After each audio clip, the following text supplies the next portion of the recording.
Hello, lovely people. I'm Sinead, and welcome. Another episode of Working on That Cardboard Dollhouse. We're going to start with the upper cabinets in the kitchen, and then move downstairs to create and install a fireplace for SC in his little tavern. Let's turn around and get started. These are the pieces for one top cabinet. This is the back, which I will keep the white facing towards the inside to make it lighter in there, just in case I decide not to put a piece of paper over a decorative interior on it. I'll just use the white. And again, this is that same cardstock I used for the fireplace.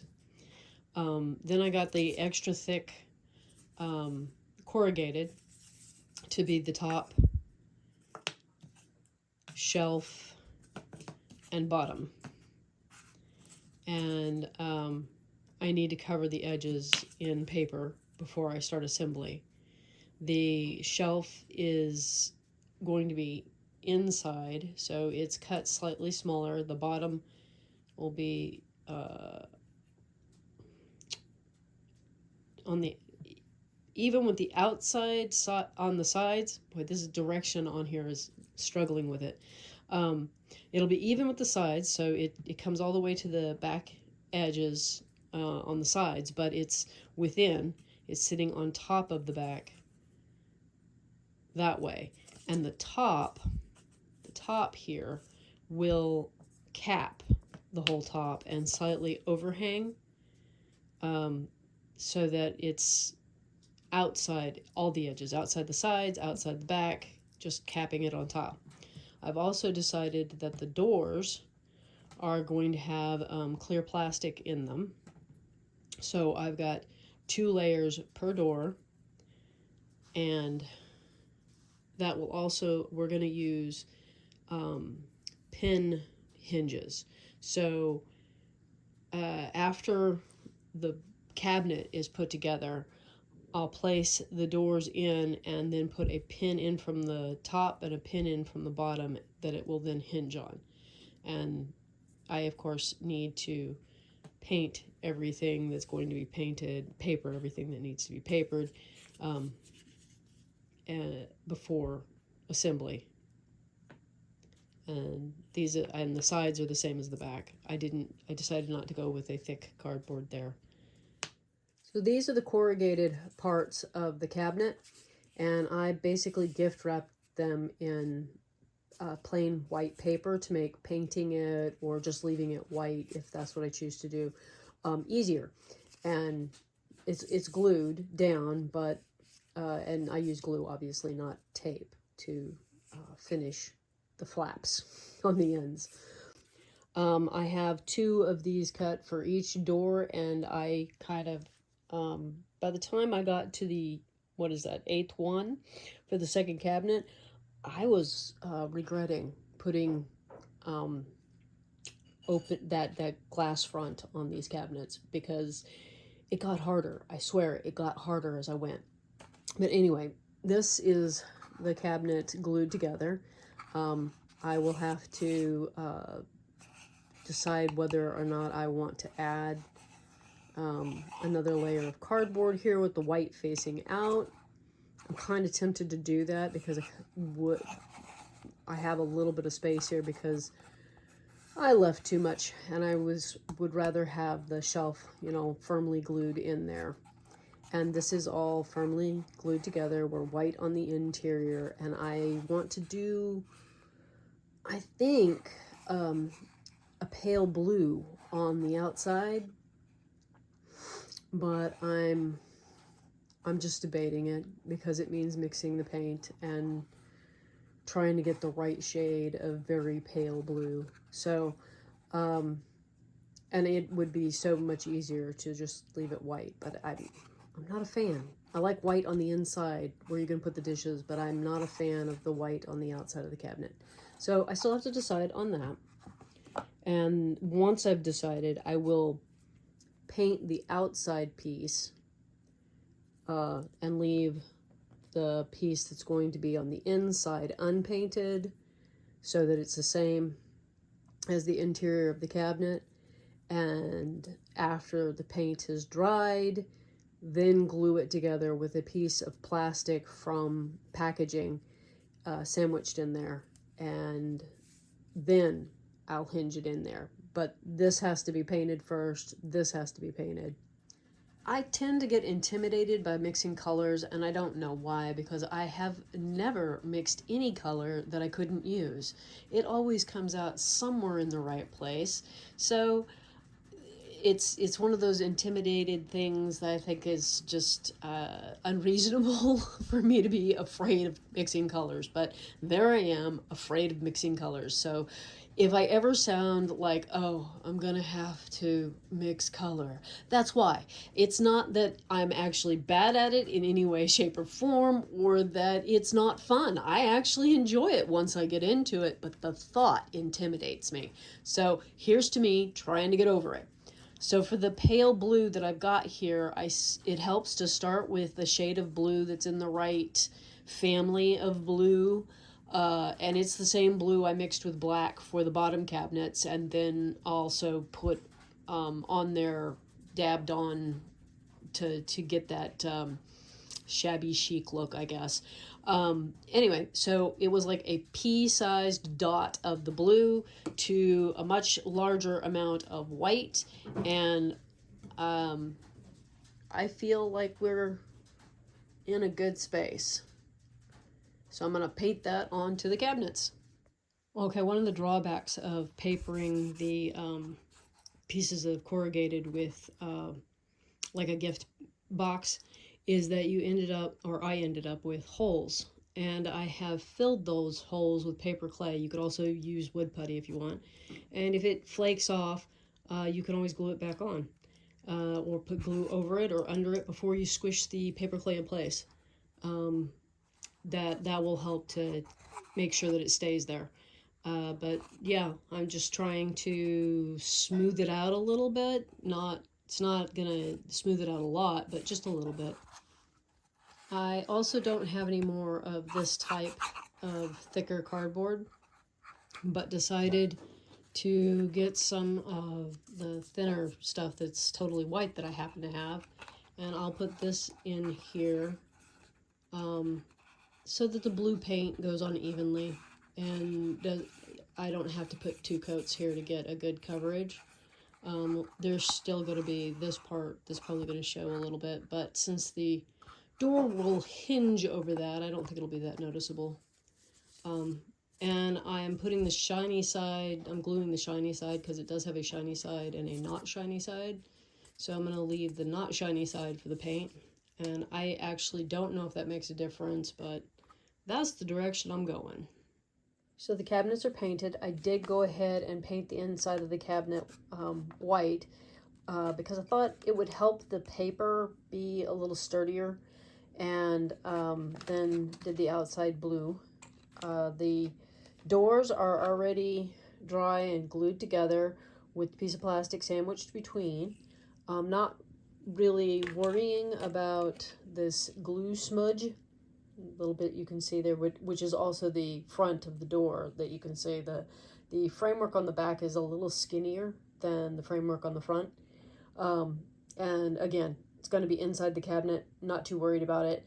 And the glue should dry clear enough that it's not going to be a problem. So just sandwiching these cutout frames over a piece of packaging plastic and waiting for everybody to dry so I can put it together and see if this worked. I had to do some touch up on the paint, and also, let's see if I can get this without messing up the paint. Trim both the top and bottom to get these the right length, because after the process of gluing them together and things being slightly off and the thickness of the paint all added up to be too big to fit in the space. So I just trimmed the top and the bottom and decided that no paint, because paint is, even when cured, a little bit sticky. So the doors will swing better if they don't have paint at the top and the bottom. So I am the paint here on the facing where I've done the touch-up is still not dry. So we'll just wait a little longer. Here are some beads and straight pins that I'll use in combination, or at least try to make the doorknobs on the cabinets. And I've also got these straight pins. These are heavier. I'm not quite sure why, but they are. They came out of dress shirts, and you know, I just stashed them away, and these are going to be used as the hinges, and I will probably shorten them once I decide how long I need them to be, because I don't think the full length is going to work up into the door. So after the doors are dry and I can handle them, I'll check that. I put on the beads for the handles onto the doors, and you could just glue the handle to the door, but I wanted a little bit more surface area because of the types of glue that I use. So I have a straight pin going through, and I cut it off, and the idea was to cut it off flush. This one doesn't look like I succeeded, but then I put glue on the back, which also kind of grabs the end of that and keeps it from being pokey, you know, catch your fingers on. Then you're going to take your door and you're going to put it up against the cabinet and take a pencil and very lightly mark. Then you want to take a pin or a drill or something. Pin is probably easy to get in here. So you actually want, because you need a gap for your door to be able to swing, you actually want to put your pin right on that line.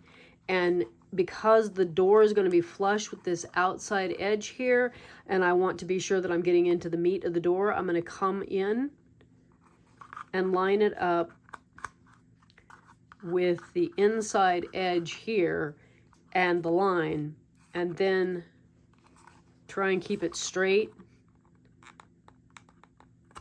and push it through.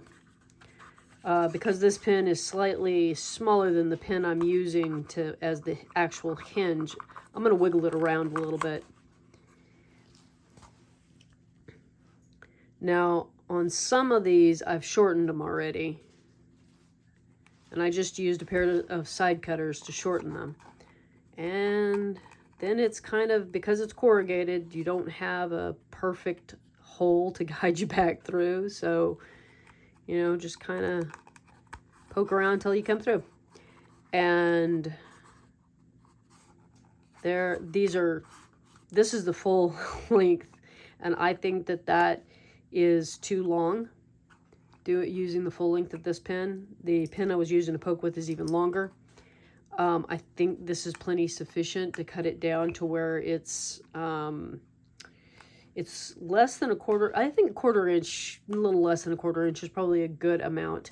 The other thing I ran into is that when I went to go put a door in to see how it was going, it popped apart my layers, so I had to re-glue them. So I am going to try a very fine drill. This bit is smaller than the pins, to do a pilot hole into here. And I will find, let's see, by setting it on here, I'm going to move down a little bit. Okay, trying to keep it lined up. Trying to keep the back edge of the door lined up with the cabinet. And then mark across there where that pin, which I could use a couple more hands for that. I'm going to mark where I think it was and then go and double check it.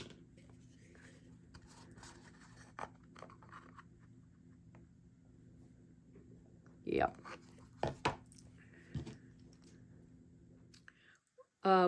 When pre-drilling the door, kind of support it by pinching as you drill.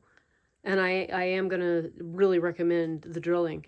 One thing that future me, if I'm doing this again, the plastic here gets in the way. So if you plan for this hole, you'll stop your plastic and not have it come over as far so that it doesn't interfere with where this is going to go. So my plastic comes all the way over there. So when I drilled in, it just automatically went to one side or the other. And I think it's actually in front of the plastic. So when I go over to do this side, I need to make sure that we end up in front of the plastic so that it's not crooked when it gets, because if it'll be off by the width of this drill bit, depending on, you know, going to one side or the other of that piece of plastic that's inside the door. Once you've got your holes drilled, you're going to pull your pins out and set your door into, let's see, let me pull my pins all the way out. Okay, so you can have one sticking up, but not both. And that actually, I think, helps to get you started, because then you just slide onto that one, push it the rest of the way in, and then it makes it easier to line up the other one. And then it goes right in.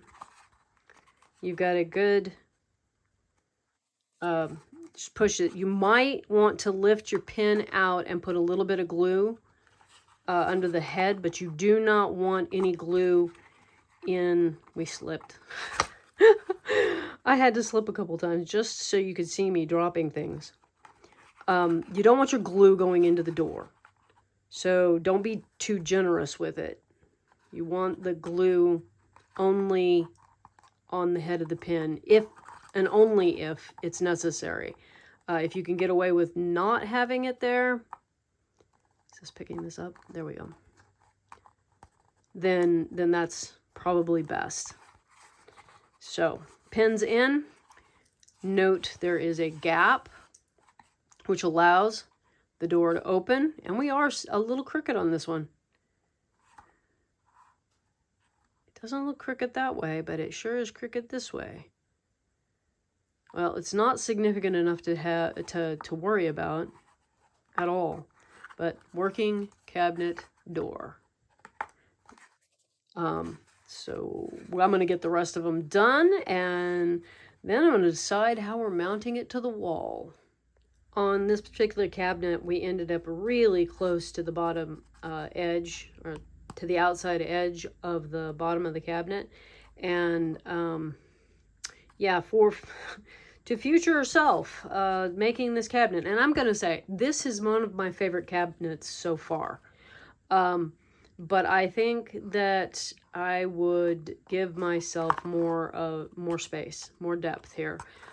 Just didn't realize how far out those pins needed to be in order to rotate, and I only left enough for it to rotate right up against, and it doesn't rotate like that. So it has to be further out. I decided to glue the pins in mostly because of the mistakes.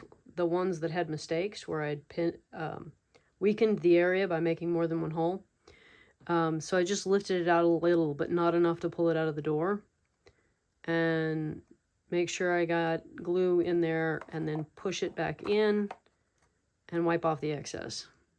Here we are in the kitchen, and I just wanted to start by showing you that I did get the stovetop repaired by printing out a new stovetop, and it needed cardstock so that the texture of the sticker glue didn't make it lumpy. So, and you can also see that we have a jack-o'-lantern on the counter. Jack-o'-lanterns should be in the shop by October 1st. There will only be a few of them, I think. We have, I think, 5 right now, and I don't know if Joey has plans to get any more done. There was the accident in the kiln that got a lot of things destroyed. So hopefully she can do a couple more, but if she doesn't, you know, be sure to get right on that as soon as they're listed if you're wanting to get a little jack-o'-lantern for your scene. Also, I'm gonna come over and you can see we have the cabinet stuck up with blue tack.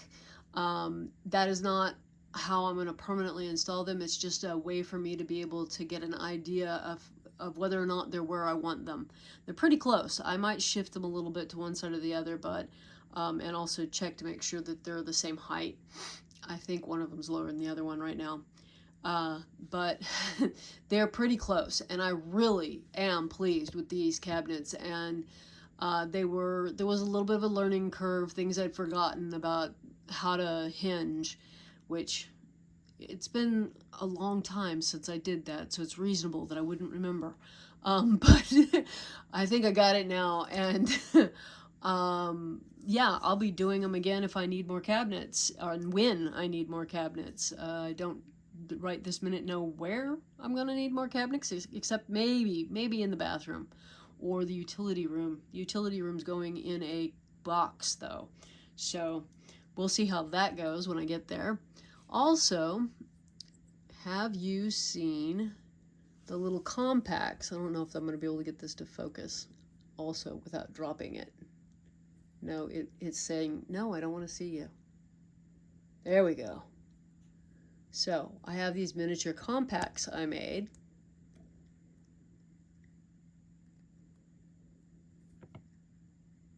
And it has a little powder puff. And then I have two different colors of powder. There is this peachy color, and then there is a brown color. And they actually have a little silk ribbon. Is it focusing on that? A silk ribbon glued onto the piece of felt. Powder puff. Those are currently available in the shop. So go check that out. Oh, before we move on to the fireplace, let's hear from our cheeky little sponsor.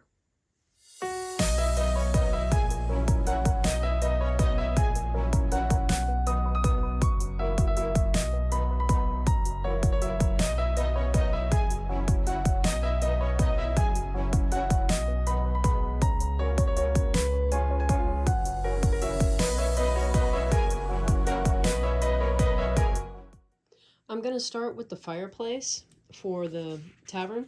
So this picture is one I got off the internet. There were quite a few, I want to say quite a few fireplace pictures that were available free. And since I'm not trying to sell this as, you know, a product or anything, I just found one that I thought I could fit into the fireplace. Then this is what size I want the overall dimensions to be, and it's a piece of that cardboard. It's the thicker variety of cracker box type cardboard. And cut the piece of paper down to be the same size, which is why it's got this white strip at the top. And then I cut a surround and that upper curve up here, because I didn't want a square opening. Now, if you want a square opening, that's easy. But I used a French curve to create the curve. And that will layer over like that. And because I'm trying to keep this from coming out into the room too far, because the tavern is so small, our hearth will just be another piece stuck on top. And this is the mantle, a little narrow section will go on top there. But before I do any assembly, I need to paint the fireplace.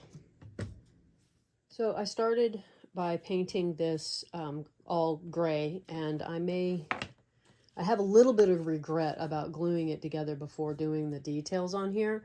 I used a Posca pen, and right around these edges, it would have been so much easier to bring that line around the edge if it wasn't already glued over the fireplace, you know, the graphic. And I am also looking at this and thinking that it needs some dry brushing or something to give the stones a little more depth. And you can see up here that I did start by drawing it in pencil and then using the Posca pen. So I've still got this part up here to finish. But yeah, the second layer on the hearth part here will give it just a little bit of depth. And I'm happy with how it's coming together. I, again, just think it needs a little texture. So I'm going to have to think about that and then be careful not to mess up my fire. So for the detailing on the stones here, it turned out to be really, really simple. I have a paintbrush that I chopped down unevenly as possible. Well, just don't make any effort to keep it even, and you're there. Mixed up some the gray here with some white just to get it a little bit lighter and still in the gray thing. Dip in there and then smear it around down here, put it on there, and in a random way trying to stay off my black lines so I don't have to touch them up. And it gave the depth that I wanted. And if I went too heavy, too much paint got on there, well, you'll note there's paint on the ends of my fingers where I just kind of wiped off the excess and just keeping it random. Okay, we're ready to put the fireplace in. I don't know if I can do this and not move the camera because it's really hard to get in here. But, oh, I forgot to say, I just put blue tack up in the top corners. And then all I have to do, hopefully, is just press on that blue tack, tucking it into the bottom, and it's in. Yay, we have a fireplace. I'm gonna put the table back. Let's set the table on fire. I'm kidding. And the chair. Oh, this is the cozy chair next to the fire. So, I kind of love it. Different angle. We may rearrange, but I like it. And I will see if I can find some fun stuff to stick on the mantle. It's really, really narrow, so that's going to be interesting. That kind of works. We've got some little guests standing here. He's warming himself. He's been out for a walk. And, oh, this one made it downstairs from upstairs. There's not going to be a Dollhouse video next Friday. And I'm not even 100% certain that there will be a video. I am going to try to come up with something.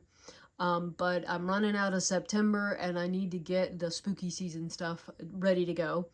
I'm also trying to work on a collaboration that may or may not happen. So there's that also. And